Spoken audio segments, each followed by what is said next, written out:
A graça e a paz do Senhor Jesus esteja com todos vocês, amados irmãos, em Cristo Jesus.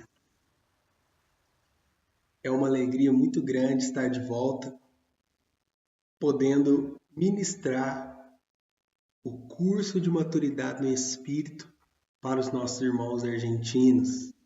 Glórias a Deus! Antes de iniciarmos mais uma aula do nosso curso, gostaria de orar com você nesta noite, para que o Senhor possa mover os nossos corações. Feche seus olhos por um momento e oremos ao Senhor. Senhor, obrigado por essa oportunidade. Obrigado, meu Deus e Pai, porque nós temos aprendido tanto com o Senhor. Pai, obrigado, Espírito Santo, que o Senhor possa nos dar um coração, Pai, humilde, que nós possamos aprender, Pai, com o Senhor. Que o Senhor possa nos ensinar, que o Senhor possa trazer o nosso coração, Pai, da melhor maneira possível. Que nós possamos largar todos os conceitos, todos os tabus, tudo que não provém do Senhor, possamos deixar lá fora e aqui agora, neste momento, Pai, aprender com o Senhor. Pai, quero te agradecer, quero te glorificar, em nome de Jesus. Amém. Amém. Aleluia. Diga 2019. Diga 2019. Maiores coisas veremos. Aleluia. Aplauda ao Senhor. Aleluia. Hoje, a nossa aula, nós iremos falar sobre as operações do Espírito Santo. Diga, operações do Espírito Santo. Amém. Nós vamos entender como que o Senhor liberou o Espírito Santo, como o Espírito Santo opera nas nossas vidas, no dia a dia. E eu creio que vai ser tremendo, em nome de Jesus. Então, falar do Espírito Santo, nós começamos com o livro de Atos. Você pode abrir sua Bíblia, no livro de Atos, capítulo 2, verso de 1 a 8. Atos, capítulo 2, versículos de 1 a 8. A palavra do Senhor diz assim: Ao cumprir o dia de Pentecostes, estavam todos reunidos no mesmo lugar. De repente veio do céu um som, como de um vento impetuoso, e encheu toda a casa onde estavam assentados. E apareceram, distribuídas entre eles, línguas como de fogo, e pousou uma sobre cada um deles. Todos ficaram cheios do Espírito Santo e passaram a falar em outras línguas, segundo o Espírito lhes concedia que falassem. Ora, estavam habitando em Jerusalém judeus, homens piedosos, vindos de todas as nações debaixo do céu. Quando, pois, se fez ouvir aquela voz, afluiu a multidão, que se possuiu de perplexidade. Portanto, cada um os ouvia falar na sua própria língua. Estavam, pois, atônitos e se admiravam, dizendo: Vede, não são porventura galileus todos esses aí que estão falando? E como os ouvimos falar, cada um em nossa própria língua materna? Depois do verso 12 e 13, a palavra do Senhor diz: todos atônitos e perplexos interpelavam uns aos outros. Que quer dizer isto? Outros, porém, zombando, diziam: estão embriagados. Não é verdade? Então, nós vemos aqui uma das passagens mais famosas, né? Mais conhecidas da Bíblia, quando falamos sobre o assunto ações do Espírito Santo. Quando falamos sobre o Espírito Santo. Então, a primeira coisa aqui que fala é que tudo isso aconteceu no dia de Pentecostes, né? Então, o que é o dia de Pentecostes? Então, aqui no nosso estudo, né, explica o que era o dia de Pentecostes, para você entender. O dia de Pentecostes significa quinquagésimo. Dia de Pentecostes significa 50º dia. Então, ele era o 50º dia depois da ressurreição do Senhor. O Senhor foi crucificado na Páscoa. E depois, no 50º dia, né, era comemorado o dia de Pentecostes. Né? Então, o Senhor, o Pentecostes também, aqui está anotado, era ainda chamado de Festa das Semanas, porque acontecia 7 semanas depois da Páscoa. E também, ele era conhecido também como Festa da Colheita. Então, essas referências, né, está em Deuteronômio 16:10, né? Deuteronômio 16:10 e Êxodo 23:16, né? Festa da colheita. Então, o dia de Pentecostes era isso. Então, Jesus morreu numa sexta-feira, às 3 horas da tarde. Então, o sepultamento, conforme o costume deles, era, né, na sexta-feira seguinte. Então, era a forma dos judeus contarem os dias. Né? Então, sexta-feira foi o primeiro dia da morte de Jesus. O sábado foi o segundo dia. Né? Porque, às vezes, tem pessoas que falam que Jesus falou que ressuscitaria no terceiro dia, mas, na verdade, foram 2 dias. Não é verdade, porque eles contam errado, né? Alguns aí que querem contradizer a Bíblia, né? A palavra do Senhor. Então, era o costume da época, né? Antes de virar aquele horário, né? A hora tarde, né? E aí, Jesus morreu às 3 horas da tarde. Então, é considerado que ele morreu no primeiro dia, na sexta-feira. Depois, o sábado, que foi o segundo dia. E depois, o domingo, o terceiro dia, que foi o dia da ressurreição. Né?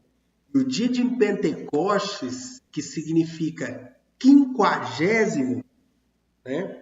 Ele contava a partir do sábado. Né? Então, sendo assim, né, tanto a ressurreição como o Pentecostes aconteceram no domingo. Não é verdade? A festa de Pentecostes simboliza ainda o rico produto gerado pela ressurreição de Cristo. No Pentecostes, nós temos o suprimento completo de Deus para todas as nossas necessidades. E o Espírito Santo enviado para ser o nosso poder e a nossa vida. Não é verdade? Como todas as verdades da palavra de Deus, o sentido espiritual do Pentecostes, ele tem dois lados. Então somos feitos lavoura de Deus, né? A ser colhida no arrebatamento, né? E também ceifeiros, né? Ou seja, ceifeiros, quem colhe, colhedores, né? Revestidos de poder para colher a seara madura das almas do mundo. Então, Gálatas, capítulo 3, verso 14. Gálatas, capítulo 3, verso 14, diz que para que a bênção de Abraão chegasse aos gentios em Jesus Cristo, a fim de que recebêssemos pela fé o Espírito prometido. Então nós recebemos um revestimento, uma promessa, né? Nós recebemos o Espírito Santo, né? Então a bênção mais importante do Evangelho não é o céu, nem o perdão dos pecados, mas o Espírito Santo. Por que o Espírito Santo? Porque ele veio habitar em nós. Ele veio habitar em mim e em você. Repita comigo: o Espírito Santo habita em mim. Aí vira para o irmão que está do seu lado e fala: e em você também. Aleluia! Glórias a Deus. Então, Pentecostes, né? É isso. Então, ali aconteceu, no dia de Pentecostes, né? Essa marca, esse selo. E também aqui em Atos, né? Capítulo 2, fala de um vento impetuoso. Então, o que é um vento impetuoso, né? Então, depois da ressurreição, o Senhor soprou o Espírito sobre os discípulos, que aponta para o Espírito Santo como vida. Então, lá em João 20, 22, a palavra diz assim: e havendo dito isto, soprou eles e disse-lhes: recebei o Espírito Santo. Por outro lado, o vento impetuoso que encheu a casa aponta para o Espírito como revestimento de poder.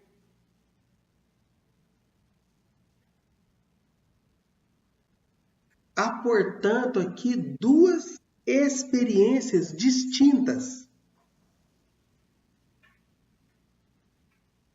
A primeira aponta para o novo nascimento, a regeneração, que acontece no dia que nós convertemos, quando recebemos o Senhor. A segunda aponta para o batismo no Espírito Santo. Quando o fogo de Deus nos enche de poder para testemunhar a palavra de Deus. Precisamos ver claramente a diferença entre o sopro de João, que Jesus soprou sobre os discípulos, e o vento impetuoso de Atos. O sopro em João visa vida. Vida gera vida. E o vento impetuoso de Atos visa revestimento de poder. Você está revestido de poder.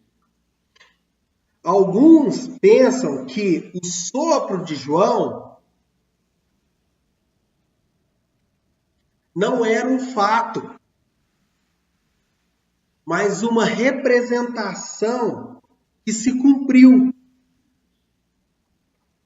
50 dias depois do dia de Pentecostes. Esse conceito está errado. Em João, o Espírito é comparado à água para beber. João 4,14. João 7, do 37 ao 39. Mas em Lucas e em Atos, que são um único volume, o Espírito é comparado à roupa que nós vestimos, a nossa vestimenta, né? Lucas 24, verso 49, a palavra de Deus diz assim: Eis que envio sobre vós a promessa de meu Pai. Permanecei, pois, na cidade, até que do alto sejais revestidos de poder. Revestidos de poder. A água é para a vida interior e a roupa é para a obra exterior. Vamos fazer uma ilustração. Um policial, né? Quando ele se levanta, ele precisa beber água ou comer algo para ele ter força. Ele precisa se alimentar. Isso é representado pelo Espírito como vida. Só que o policial, ele precisa colocar o uniforme. Para ter o quê? Autoridade. Então, o alimento, o Espírito, o alimento é vida, né? E a farda é autoridade. Então, João estava dizendo sobre vida e Atos está dizendo sobre revestimento de autoridade. Todo crente precisa experimentar os dois aspectos do Espírito Santo. Até mesmo o Senhor Jesus experimentou isso. Ele era nascido do Espírito. E também foi ungido com o Espírito Santo. Mateus 3,16 e Lucas 4,18, né? Fala. Ele tinha o Espírito, então, como vida e unção. Lamentavelmente, há muitos que possuem vida, porém negligenciam, não dão bola, né, para a unção. Mas eu quero profetizar que nesses dias você será cheio do Espírito Santo e de poder. Aleluia! Glória a Deus! Aleluia! Agora, línguas de fogo, né? Atos diz que línguas de fogo pousaram sobre cada um deles. A língua é um símbolo do quê? da fala, o que denota que o Espírito, como poder, é principalmente para falar. Diga, falar. Aleluia. Ele é o Espírito que fala. E o fogo simboliza o poder ardente que há no mover de Deus para purificar e motivar. Então, a língua é para falar, para ser usada, né? Língua representa a fala, né? Você está cheio do Espírito Santo, você fala, você revestido de autoridade. Aleluia, né? E tem um momento que passaram a falar em outras línguas, né? O que significa isso? Então, ainda que os homens entendessem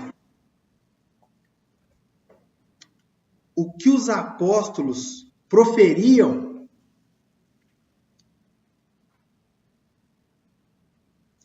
as línguas podem apenas ser interpretadas e não traduzidas.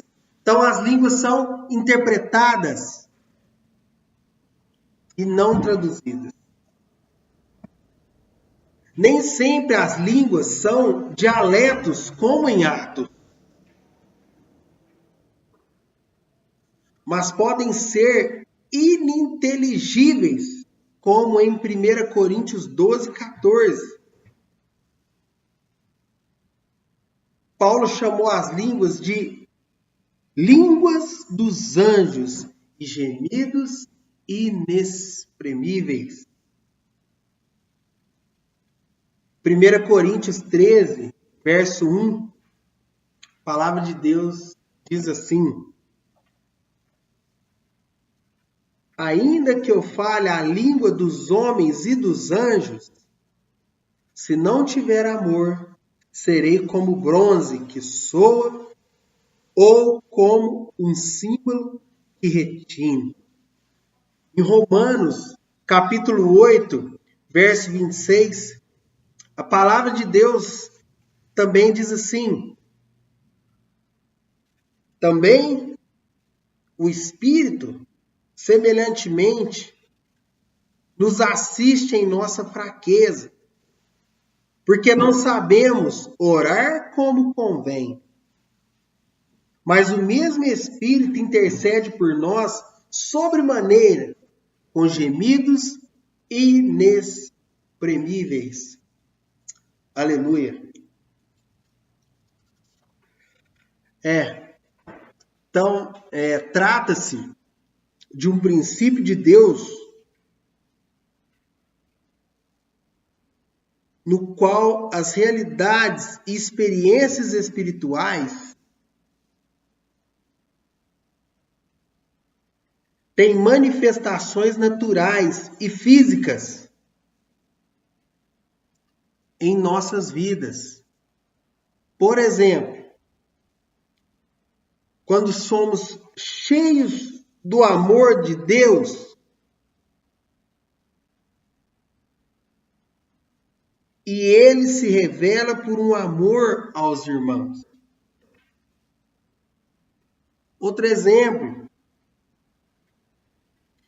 os pensamentos dos nossos corações são expressos pelas nossas palavras. Outro exemplo, o verdadeiro arrependimento é expresso pelo batismo nas águas e pela confissão pública de fé. É verdade? Então, todos os casos do livro de Atos, no qual se mostra alguém recebendo o batismo no Espírito Santo, mostra que as pessoas falaram em línguas ao receberem o Espírito. Os exemplos bíblicos nos mostram que todos, diga todos, deveriam falar em línguas ao receberem o Espírito. Então, Atos 2:4, o exemplo do dia aqui de Pentecostes, né? Nós vimos lá. Temos outro exemplo aqui, Atos 8, do 17 ao 19. A palavra de Deus diz assim: então, lhes impunham as mãos e recebiam este o Espírito Santo. Vendo, porém, Simão que, pelo fato de imporem os apóstolos as mãos, era concedido o Espírito Santo, ofereceu-lhes dinheiro, propondo: concedei-me também a mim este poder, para que aquele sobre quem eu impuser as mãos receba o Espírito Santo. Né? Então ele está confuso aqui, está querendo pagar para poder ter o poder. Né? Então temos o exemplo também de Paulo em Atos 9:17. Então Ananias foi e, entrando na casa, impôs sobre ele as mãos, dizendo: Saulo, irmão, o Senhor me enviou, a saber, o próprio Jesus que te apareceu no caminho por onde vinhas, para que recuperes a vista e fique cheio do Espírito Santo. Aleluia, diga aleluia. Então, na maioria destes casos, né, temos outros exemplos aqui, Atos 19, né, 2:6 aqui também, que Paulo também impôs a mão nos irmãos, né? Esse aqui, Atos 19, 2:6, é o que eu mais gosto quando se fala de Espírito Santo e oração em línguas, né? Então, vamos compartilhar Atos 19, verso 2 ao 6. Paulo, aqui é a história que Paulo, né, estava ali nas regiões ali viajando, né, pregando o evangelho, e ele encontrou alguns discípulos naquele lugar, né? E aí Paulo chegou e fez uma pergunta para eles, né? Então está aqui Atos 19, do 2 ao 6. Perguntou-lhes: recebestes porventura o Espírito Santo quando crestes? Paulo perguntou para os irmãos, né? Vocês creram, são discípulos, né? E vocês receberam o Espírito Santo quando vocês creram? Ao que lhes responderam: pelo contrário, nem mesmo ouvimos que existe o Espírito Santo. Então, quer dizer, os irmãos eram discípulos e não sabiam, nunca tinham ouvido falar em Espírito Santo. Aí a palavra do Senhor continua. Então, Paulo perguntou: em que, pois, fostes batizados? Como que vocês foram batizados, então? Paulo perguntou. A palavra de Deus continua. Responderam: do batismo de João. Batismo de João. Então foram batizados nas águas. Disse-lhes Paulo: João realizou o batismo de arrependimento, dizendo ao povo que cresce naquele que vinha depois dele, a saber, em Jesus. Eles, tendo ouvido isto, foram batizados em nome do Senhor Jesus. Quer dizer, Paulo batizou os irmãos de novo. E agora é chave. E impondo-lhes Paulo as mãos, veio sobre eles o Espírito Santo.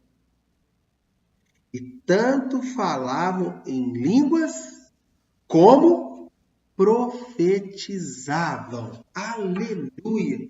Então, esse texto é maravilhoso, né? Quando nós falamos de enchimento, estar cheio do Espírito Santo, né? Na maioria desses casos, é bem óbvio que eles não se submeteram às instruções do Senhor sobre a maneira com que as línguas deveriam ser usadas para edificar a igreja. Todos eles, por exemplo, falaram ao mesmo tempo. Então, em 1 Coríntios 14, 6, do 23 e 27 também, versículo, nos mostra que isso está em desordem na igreja. Além disso, não havia interpretação. O que 1 Coríntios 14, né, revela como sendo impróprio também na reunião da igreja. Contudo, Paulo mostra que há também um falar em línguas dentre os vários dons que foram dados à igreja para o ministério do corpo. Nesse caso, deve haver interpretação. Dom de línguas mais interpretação serão iguais à profecia. Foi a confusão desses dois. Portanto, que Paulo procurou corrigir na igreja de Corinto. Alguns vinham às reuniões e falavam em línguas demasiadamente, sem nenhuma interpretação, produzindo abusos e confusão. Deste modo, Paulo esclareceu esse problema mostrando que na reunião da igreja, cada pessoa poderia procurar edificar o corpo.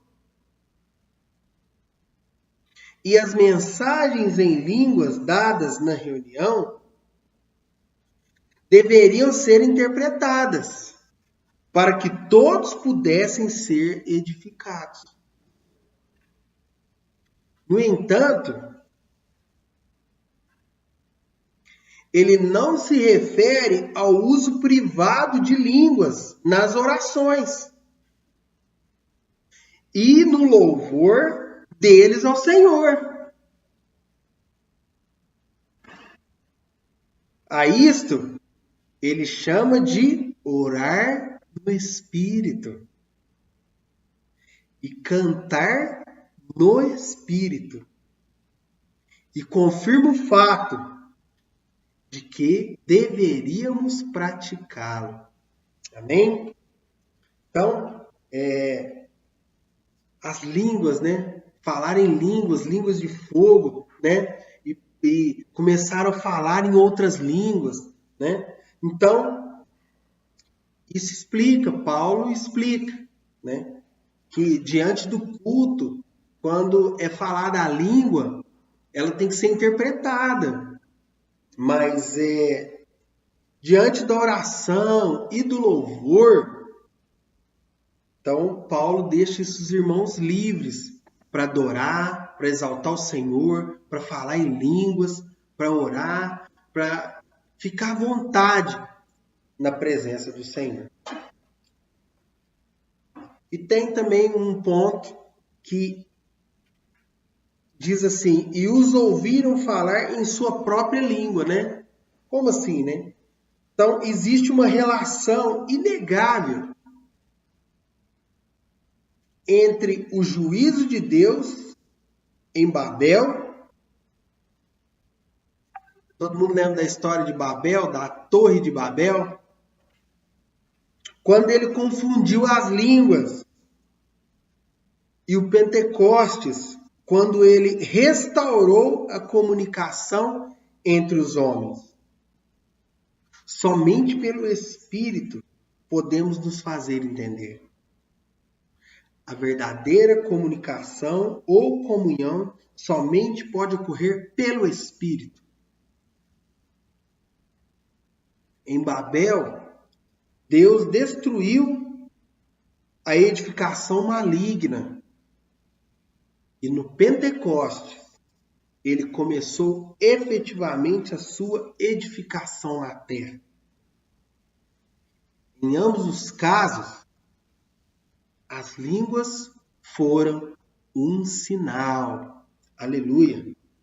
E também, o outro ponto, estão embriagados, né? Efésios 5, capítulo 5, verso 18 e 19. E não vos embriagueis com vinho, no qual há dissolução, mas enchei-vos do Espírito, falando entre vós com salmos, entoando e louvando de coração ao Senhor com hinos e cânticos espirituais. Parece claro que os discípulos expressavam um comportamento que se confundia com embriaguez. Isso é claro aqui na palavra, não é verdade? Então é por isso que Paulo, né, manda nos embriagarmos do Espírito. Em Efésios 5,18, né, que nós lemos aqui,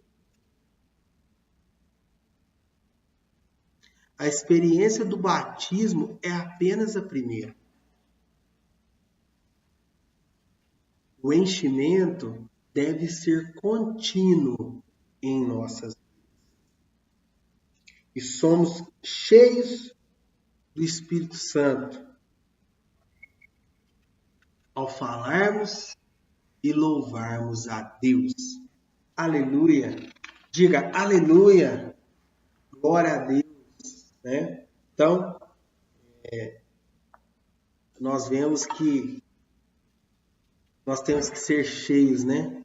As manifestações do Espírito Santo, como o Espírito Santo se manifestou naquele dia. Ok? Então, no próximo vídeo, manda mais uma aula, né, desta matéria, operações do Espírito. Aleluia! Glória a Deus!